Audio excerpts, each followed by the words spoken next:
Hey gorgeous, this is episode number 220 and I'm so excited to have the wonderful Meike Hohenwarter back on the show today. Hi, this is Meike Hohenwarter. You are listening to Hard Sales Podcast with Christina Schnonsky. Enjoy! Well, after the first episode where Meike actually talked about why an online course is key, I am so super excited to have her back on the show. We talked a lot about last time about the customer journey, where to plug in your online course, when you actually have an online business and what you need and why strategy is also key. And today we're going to talk about leaving the comfort zone, making baby steps. And Meike has found a way how she automated rejection so she only ends up with a yes. Well, if that is not amazing content, then I don't even know. Have fun, tune in, and really get the hang of how you can create a successful online business with the help of online courses from the queen of online course creation herself. Well, I am so excited to have you back on the show today, Meike. Welcome. Hello, Christina. This is the first episode with you was so much fun because you gave so much value. You shared such a big golden nugget that people are not really aware of when they go into building online courses, because they just think, well, to have a successful business, to have income that, comes overnight while I'm sleeping, I'm making money by offering online course. We talked a lot about the strategy and that you have to have the client journey mapped out to really put that course or position that course or your courses on the journey, because most of the people will not buy. Most of the people will just be lurkers, just hang around, get your free stuff, and will not really move forward. But there are people that will move forward, that might go the path all the way even to your highest packages, that will be fans, that will, get all of your value. And we were also talking about mistakes. Can you give us a little bit more on the strategy insight? Like, how did you even manage to sell to 20,000 people without video? There must be a strategy behind that as well. Especially for the trust part, I think it's important to show up on video. And we do have a little video clip that at the end, so people can also see you. But give us a little bit of a background and what has changed that made you show up on video? Yes, I do show on video nowadays, but this was a very long journey for me. And I know some people don't have any problems at all on showing themselves. They're like, many people have their phone with them all day, and they're taking lots of pictures and putting them on Instagram and lots of videos. I am not that kind. I'm still not, but I was really worse. I was recording so many videos and always just dumped them in the end because I didn't like myself and I really wasn't good. As I said, I dumped them all, but I found one from the year 2009. And this is a bonus material in one of my courses. And people are always laughing about me. I was really terrible. Yeah, I was in terror. Yeah, I was hardly breathing. I was talking much too fast with the red head and bad lighting, bad audio. Everything was terrible about it. And you could just tell that I was feeling completely unpleasant there. And this, I never gave up. I always recorded again and again. But it seemed not to become any better. But of course it did. I just didn't give up. And so once there was this one video that survived. Yeah, it was at Christmas Eve. I just came from the hairdressers. We had to wait to go to my parents where we always celebrate. And my son said, you look nice now. Let's have a video. And I said, hello and welcome to the course. Yeah, and this was all about, and I didn't even name the course because then I could, then it was just possible to put it in front of any course. Yeah, so I always thought, okay, they have to see me once. Yeah, and this was really for years my only video. I was showing hello and welcome to the course and enjoy yourself or something. It wasn't much more. Yeah, But I continued recording. And so in the end, more and more of the videos passed my judgment. Yeah. And today I'm on the video every day, yeah, live and on webinars and everything. Yeah. But what I want to tell people who are really, as myself, are terrified of showing themselves on video. I was really already successful when I didn't. I made it much harder for me, no point, yeah, because as Christina already pointed out, it's easier to get familiar with a person you can see on video. But I was having lots of webinars. They only saw my picture, and I was having I was selling many online courses. Like I had a following of 20,000 or so on Udemy, and still nobody had ever seen my face on video, just always on a photo. And it worked out, and I already earned quite well then. But of course, it was a big change when I started showing myself regularly. And still, you always get better, yeah? But still, when I look at my videos 1 or 2 years ago, when I was already showing myself regularly, I laugh at them, yeah? And maybe I will laugh at all my material I'm doing right now in 1 or 2 years, yeah? So we get better and better all the time. And people I'm laughing at my old videos. People aren't, they're taking me serious, yeah? Because you just see that you are growing with it. So, yes. Yeah. I just love that. Let's stay a little bit here, because I know I wasn't terrified, but I was really, really uncomfortable being on video. And I remember when Facebook Lives came out and people started to do them, and I saw the success they had with it, I was like, I got to do Facebook Lives. But I just couldn't stand myself on video. It's like hearing your voice for the first time, and probably everybody can relate. Like the first time you hear your own voice recorded, I was in shock. I could not believe that person on tape talking to me was me. I mean, I just couldn't get it. And the same happened on video. I was like, no way. I mean, that's not what I would envision to be on video. So I think like growing, getting over yourself to serve, I knew it was important, and I knew people connect on a different way. So I recorded a lot of videos. I remember this one day, I dressed up in different outfits, and I recorded videos. I dumped them. Like, as you just said, I dumped them. I couldn't stand myself on video. And then I thought, well, how can I make it easy for me? So when my next travels came up, I just started sharing, like, oh, I'm here at the beach. And then I turned the camera on so people could see the beach. And it was just, I kind of got used to it a little bit to overcome the feeling of being so out of place, of being uncomfortable, of seeing myself, which I haven't before a lot. I mean, obviously, when you put on some makeup in the morning, when you brush your teeth, you see yourself in the mirror, but I'm not one of those people that spends all day long in front of a mirror. So it was so weird to see myself. And I think that lots of people have these judgments about themselves. And what we forget is that someone else perceives us in a totally different way. Yes, we completely concentrate on, I don't know, some pimple or a too big nose or whatever, and other people don't even see that. It's just our focus that we have, yeah? Yeah. And just forget about it, and other people see you completely differently and are not that judgmental as you are yourself with you. Yeah, in my Facebook groups to my different courses, I always offer them to show themselves as often as they want, just to get used to it. It's it's a small group. It's somehow like a little bit protected from the outside. So just give some status on where you are in your online business or whatever. What just drives you, and just tell us. And so many people do that, and this is a good way of not going all the big way right away, but testing yourself a little bit on going outside for some people.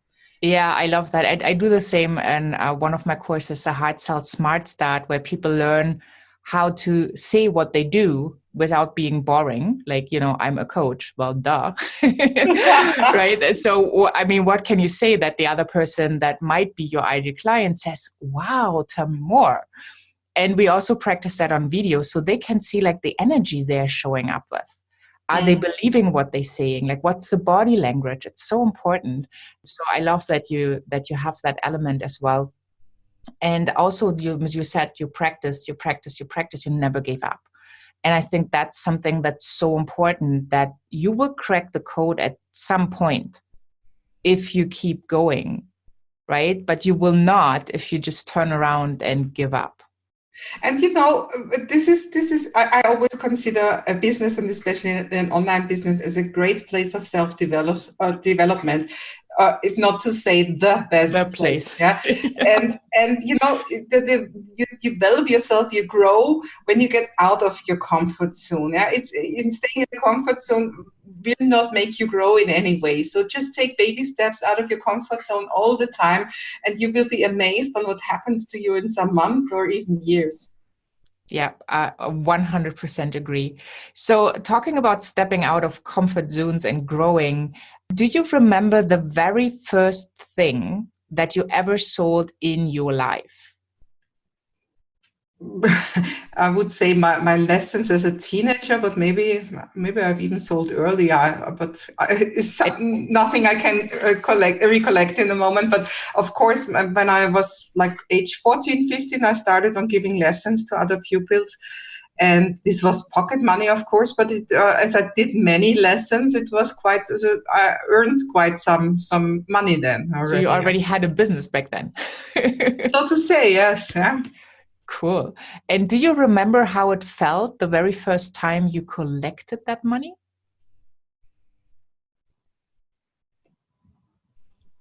I don't have a picture, but I'm sure it was proud feeling to earn your first money. Yeah.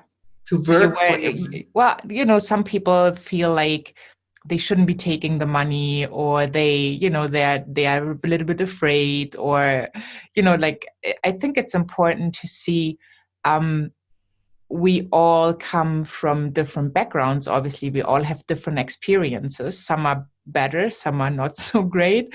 But at the end of the day, you can make each and every day a new decision of where you want to go and what you want to do. I sure had lots of money issues also then. Yeah, it's just, you have to look where you grow up. And I remember that my mother always told me that to keep my prices very low.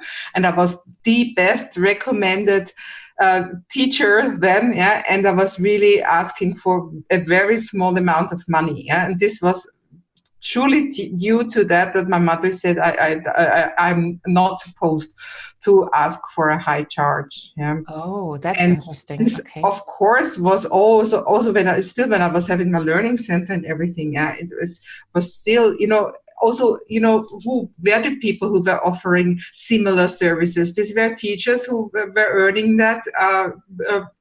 From not paying taxes, these were students and everything. So there was not a big range. I thought today, with my knowledge today, I would also do my learning center completely different. I saw all these poor people, this immigrant children and people from socially poor families who couldn't afford anything. Yeah?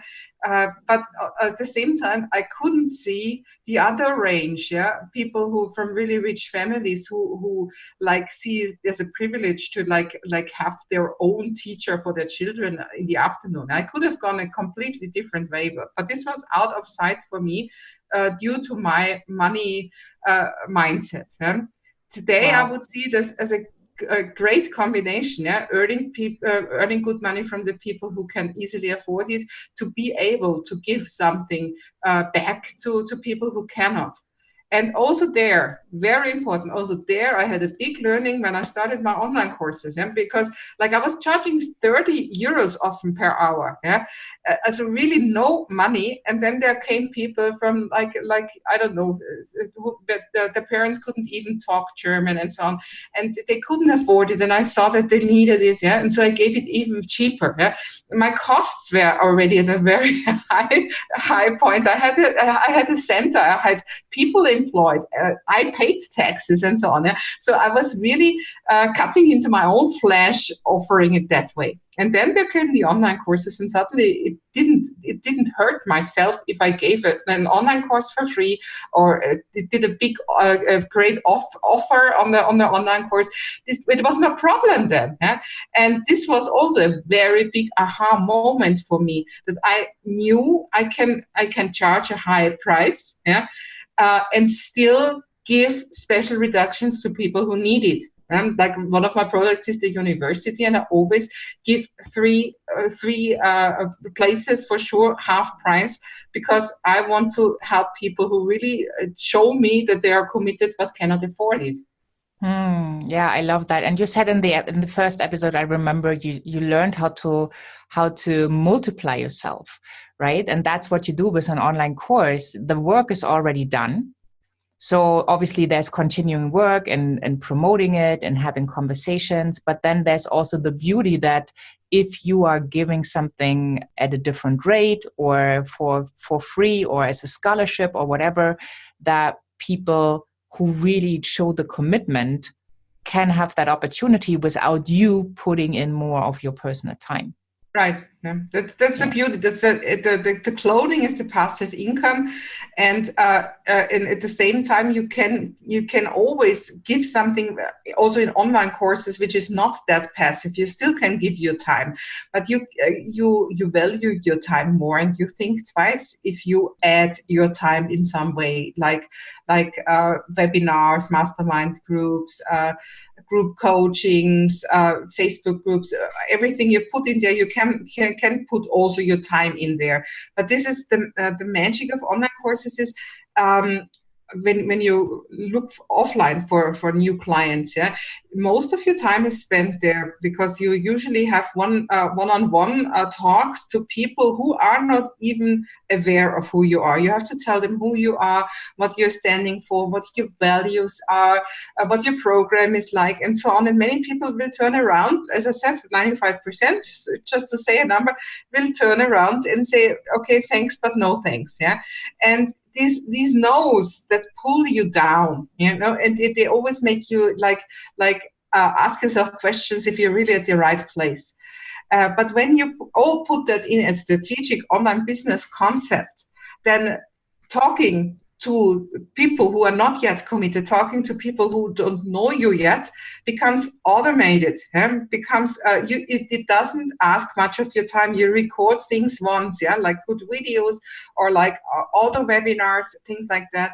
You write some blogs or have some podcasts or something. But this is your time once in our hourly pieces, yeah, and then it's aired all the time, and people can see it as many people and as often as they want to. Yeah? So you're talking to many people by spending your time very wisely, so that you have your valuable time to work with those people who already have said yes, yeah, who are already committed, yeah, who say they want to go with you. You don't have to explain to them who you are, what you're standing for. You don't have to explain what your program is. This has all already taken part automatically, and now your time is just there to help those people who are willing to invest more money and who want to have a bit of you personally.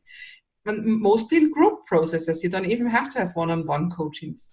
Yeah, I just love that. There was so much magic in there. So I hope if you're listening right now, just go back the 2 minutes or 3 minutes and re-listen, because that was just gold to really understand. You invest your time with people who invest in you. Yes. Right? To that, because that will create so much more value, because then you can help them with your knowledge. You're not wasting your time with people who don't really care, or where you have to explain 100,000 times what you are doing. Yeah, and who are not decided yet, and who are not committed. Yeah. Yeah. So how do you handle rejection then? Better question, how did you used to handle rejection to how do you handle rejection now?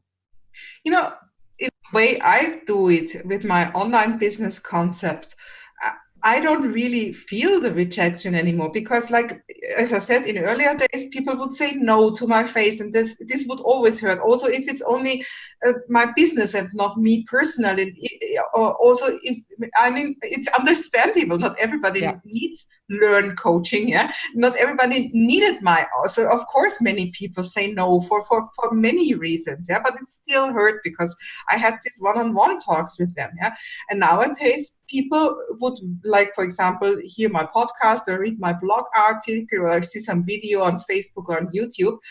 And some people might say, oh, who is she? Yeah, I don't like her. Yeah, but they don't say it to my face. They just press the stop button, yeah, or stop reading, so they don't hurt me. I'm only confronted with those people who say yes and yes and yes again. Yeah? And those people know me, know my values, have the feeling they know me personally. And they just ask, where do I sign? Yeah? They just ask, where can I buy this? Yeah? And all the rejection, which is of course still taking place, but it's also automated. Yeah? It doesn't reach me, and so it doesn't hurt me. Awesome. Automate rejection, people. That's such a cool takeaway. So can you share with us a book or another resource that has made a big influence in your life and has changed the way you're doing business? Anything coming to mind?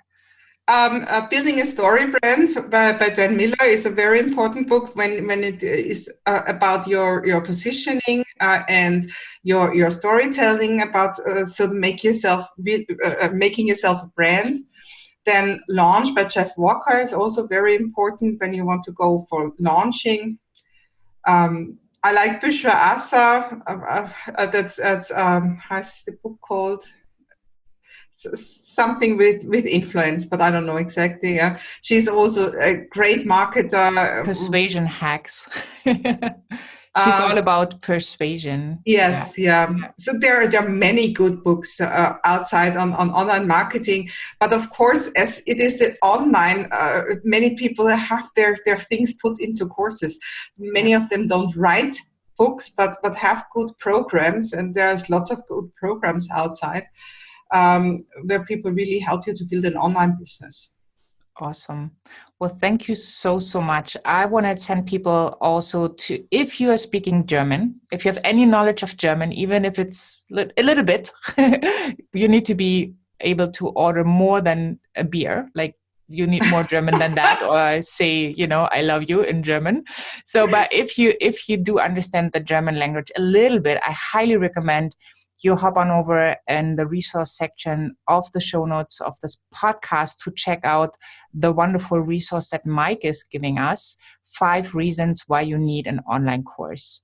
And it's very well done, and it will give you even more clarity if you are on the fence right now and you're thinking, well, should I go down this path or not? This will really help you to get clear. So thank you so much, Meike. Any parting piece of guidance that you want to leave us with? Yeah, I have some courses on Udemy in English.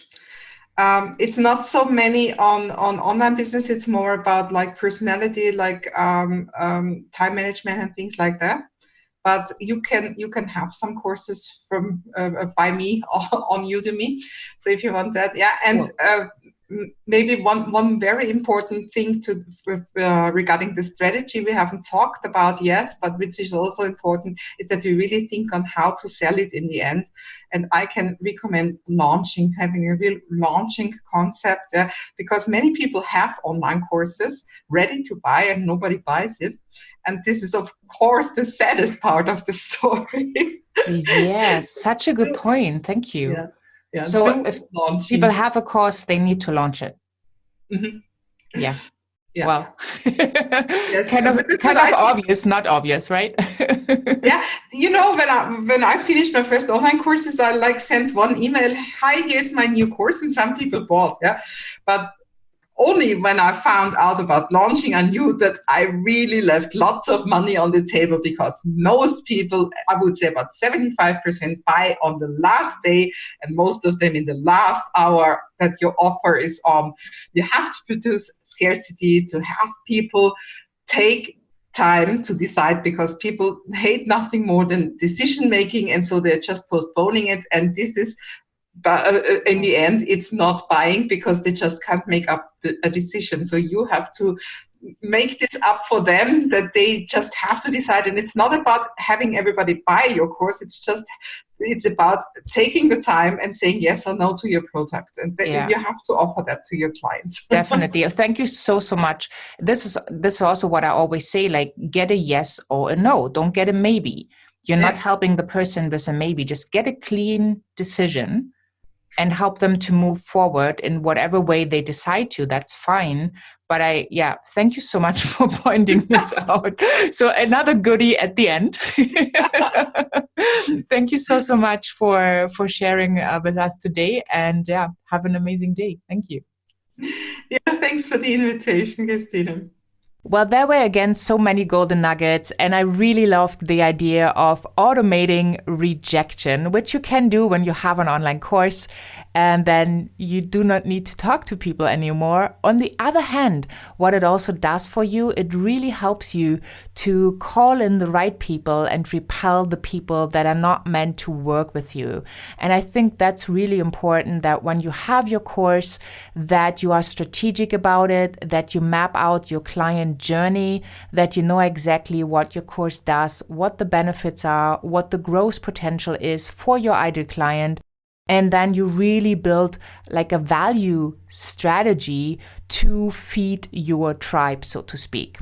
I'm super grateful that Meike shared all that knowledge with us in the last 2 episodes.